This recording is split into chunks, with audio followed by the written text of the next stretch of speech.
5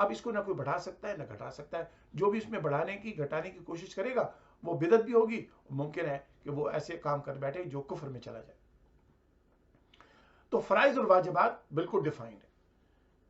اسی طرح سے سنت رسول کریم علیہ الصلوۃ والسلام بھی بالکل ڈیفائن ہے. جو حضور کا عمل ہے، حضور کا فرمان ہے حدیث کی صورت میں، اب نہ اس کو کوئی بڑھا سکتا ہے نہ گھٹا سکتا ہے. اب وہ بھی ڈیفائنڈ ہے، وہ بھی مکمل ہے. اب آ جائیے مستحبات کی طرف. یہ اسلام کا حصہ ہے، یہ شریعت کا حصہ ہے. اسلام ایسا نہیں ہے کہ اسلام میں جو قانون کے سورسز ہیں وہ خالی قرآن و سنت نہیں ہے. اس میں قیاس بھی ہے، اس میں اجتہاد بھی ہے، اس میں اجماع امت بھی ہے، اس میں صحابہ کرام کے اقوال بھی ہیں. یہ ساری چیزیں ہیں. ان لوگوں نے بالکل اپنی پسند کی چیز کو اسلام بنا دیا. تو دیکھیے فرائض اور واجبات چینج نہیں ہو سکتے، سنتیں اور احادیث چینج نہیں ہو سکتی. مستحبات، مستحب وہ عمل ہے جس کی بنیاد تو اسلام میں، دین میں، قرآن میں ہو، لیکن اس کی شکل جو ہو وہ تبدیل ہو سکتی ہے. مثلا کوئی شخص یہ کہے کہ جناب میں چونکہ روزانہ کام کرتا ہوں، میرے پاس ٹائم نہیں ہوتا، میں دین سکھانا چاہتا ہوں، اب میں ہر بدھ کو مغرب کی نماز کے بعد لوگوں کے ساتھ بیٹھ کے قرآن سکھاؤں. اب دیکھیے قرآن سکھانے کا تو کانسیپٹ اسلام میں ہے نا، شریعت میں ہے، لیکن بدھ کے دن مغرب کے بعد ضروری نہیں ہے. اب اس شخص نے اپنی آسانی کے لیے بدھ کا دن مغرب کے بعد مقرر کر لیا. تو اس کو ہم کہتے ہیں کہ یہ انہوں نے ایسا کام کیا ہے، دین سکھائیں گے اس کا ثواب ہے، اپنی آسانی کے لیے انہوں نے بدھ کا دن مقرر کیا. یہ عمل جو ہے بدھ کا دن مقرر کرنا، یہ مستحب عمل ہے. اسی طرح سے بہت سارے مستحب اعمال ہوتے ہیں.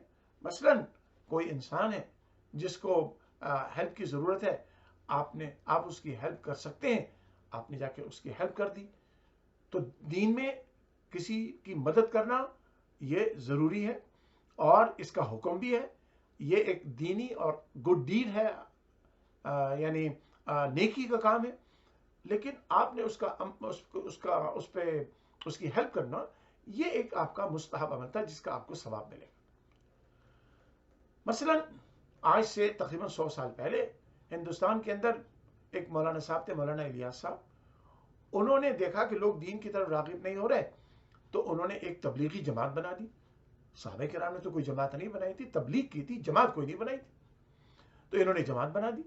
پھر انہوں نے کیا کیا، ایک بڑی کتاب بنا دی، تبلیغی نصاب، تاکہ لوگ اسی کتاب سے کم دین سیکھ لیں. اب یہ نہ صحابہ نے کیا نہ رسول پاک نے کیا. رسول پاک نے تو کتاب ایک ہی دی، قرآن، اور اپنی باتیں جو حدیث ہیں بس. اب ان صاحب نے ایک کتاب بنا لی، ان مولوی صاحب نے ایک جماعت بنا لی، اور انہوں نے ایک دین کا کام شروع کر دیا. تو دیکھیے دین کی تبلیغ کرنا تو اسلام میں ہے نا، لیکن جماعت بنانا یہ ان کا اپنا ڈسکریشن تھا. تبلیغی کتاب لکھنا یہ ان کا ڈسکریشن تھا. اس کو آپ مستحب عمل کہہ سکتے ہیں. اسی طرح سے دارالعلوم دیوبند کے جب 100 سال مکمل ہوئے تو وہاں کے علماء نے جناب بہت بڑا جشن منایا تھا.